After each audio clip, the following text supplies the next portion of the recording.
before anything. I don't work for DunkNow. Really, I don't. I just really like this program because it's worked for me literally twice already. Twice. 2 times. One time when I was just focused on my vertical. This time when I'm doing a lot of other crazy stuff. If you look at my other videos, you'll see what I'm talking about. End of phase 1, let me give you my results really quick and then I'm going to answer a bunch of questions I get asked. My vertical, 33 inches. Starting vertical, 24 inches. On a bad day, I have 29 to 30. On a really good day, and I jump, everything is perfect, 34 inches. What does that mean? That means that no matter what, I've gotten 5 inches more on my high vertical, whether I'm tired, I'm fatigued, I just woke up, I'm about to fall asleep, doesn't matter. 29 for sure. 33 when I'm warmed up and ready and I'm playing a game. So that's really nice. Guys, keep sending me emails and comment, you know, here, even in this one, hey, show us some videos where you dunk. You said in the first video you were tipping rim. Obviously, you should be able to dunk now. Turns out the rim that I was tipping was a pavilion rim. I didn't measure it, but it's a lot lower than the official height rim. Let's say this is the rim. This is my finger with a 33. Right there. Right there. On a hell of a day, right here. I'm 5'7", 87-inch reach. It's really hard to dunk for me. I need a 44-inch vertical, which is right here, 10 more inches. This is about the size of a basketball for me to dunk it. Unless you want me to do a cheat dunk, which is I just loft the ball and then hang from it, I still need at least 4 inches for that. Let's move on. Number 1 most asked question, is it hard? The moves are not hard. Biomechanically, they're very simple. They work on the muscles that are focused on vertical, and anyone can do them. Anyone from a regular basketball player, tennis player, baseball player, anyone that's in shape will be able to do these moves correctly. As far as the rep count, that always increases, and I'm going to talk about that later on how to stay safe, how to prevent injuries, how to make sure you're getting enough rest so you're not overtraining and lose the gains. Does it work?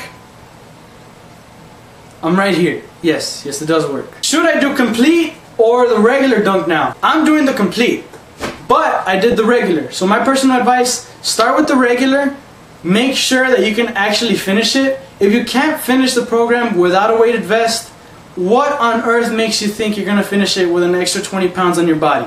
Enough said. You got your results on week 12, when should I expect mine? If you've never done the program, you need to be extremely optimistic and say, I'm gonna get these results by the end of the program. 8 inches by the end of the program, that means an average of 4 inches gained in phase 1, 4 inches gained in phase 2. So as much or as little as you think that is, in the end, that's this much more.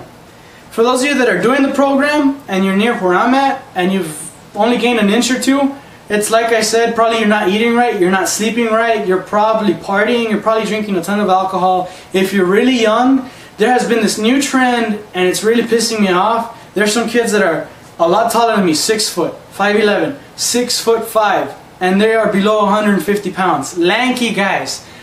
You need to gain some weight. You need to work your body for your vertical. As much as your old school coach or your varsity coach says, hey, you need to work on your legs to get vertical no matter what, because I know that. Well, that's not true. You need to work on your entire body. Pull-ups. Pull-ups help your vertical. So go up to your coach and say, hey coach, do you think, crazy question, do you think pull-ups are going to help my vertical? And if they say no, guess what? I honestly know more than that coach in terms of gaining a better vertical. Not with DunkNow, not with anything, just knowing. Just knowing that pull-ups help your vertical. Is it dangerous? Any program's dangerous. Sitting down and getting back up is dangerous. This is dangerous. Believe it or not, if some people move their arms this quick, they would tear something. Can you believe that? I could do this. Some people, You know, I'm not even joking. I'm not even joking, seriously. Go to a lot of people, sooner or later you're going to meet someone that snaps something. How do you prevent injury? Make sure your knees never pass your toes. Ever. Ever. You jump up, you jump down. When you jump, make sure your knees are behind your toes. When you come down, stick your butt out, make sure your knees don't pass your toes. Simple as that. Lunges, same thing. You're doing calf raises. You don't do calf raises with your, you're not pelvic thrusting like this and then calf raising. You need your knees always behind your toes. Don't ever pass them. Best way to get more gains and keep them, or best way to get gains if you haven't done the program and keep them. Well, pretty much everything I've said in this video, just follow it and customize it. Just because I was doing it with the vest, you don't have to do it with the vest in order to get the gains that I got. Like I said, I've done this before. I got 12 inches the first time. So to put that in perspective, that was 12 inches in 28 weeks. That is a lot less than an inch average per week. But there was weeks that I did gain 1 or more inches. And then there's some weeks where I was just at a standstill. And also, the more I believed I was gonna get a higher vertical, the more I did get a higher vertical. I always have a positive outlook on results, performance, what can I do, what can I do, and how to do it better, making sure that I'm eating right, eating vegetables, stuff like that. You always gotta be positive. You always gotta say, this is for the good of me because I really want this. That's another thing. If you really want something super bad, that doesn't mean that you have to go through any pain to get where you want to be. It takes a lot of maturity to be able to do any reps of any exercise past 15 with good form. I'm not going to say perfect form because it's really tough to actually even get perfect form. I think, yeah, it is 0%. No one has ever done a perfect anything. Ever. There's always something off because we're humans. So just to get near perfect form, don't let your knees pass your toes. Make sure you stick to the rep count. Some people are going to tell you it's overtraining. The people that tell you it's overtraining have probably never done this. Maybe they have.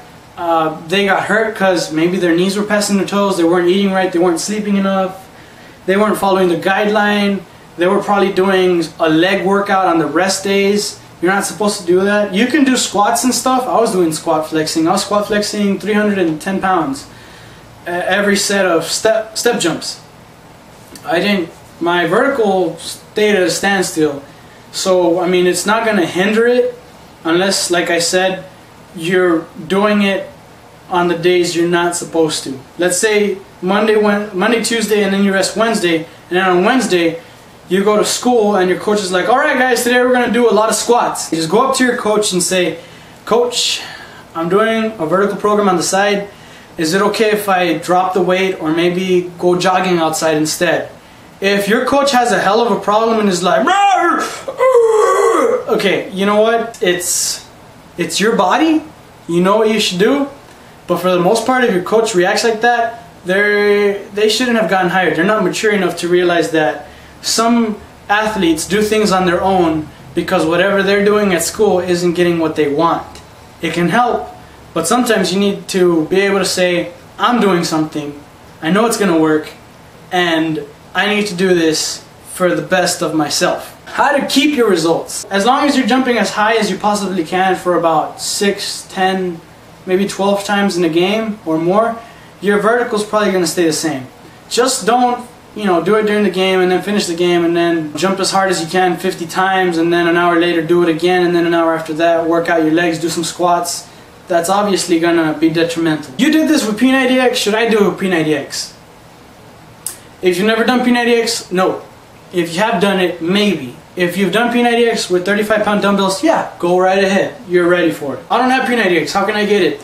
Send me a message. I'm a Beachbody coach. I'll guide you through it. I'll get you those TV ad results in 2 months. 2 months instead of 3. Imagine that. Send me a message. Full Hanz Productions. I'm out. I passed 6 minutes. Hey, what the hell? Whatever. This helped y'all. If it doesn't, too bad.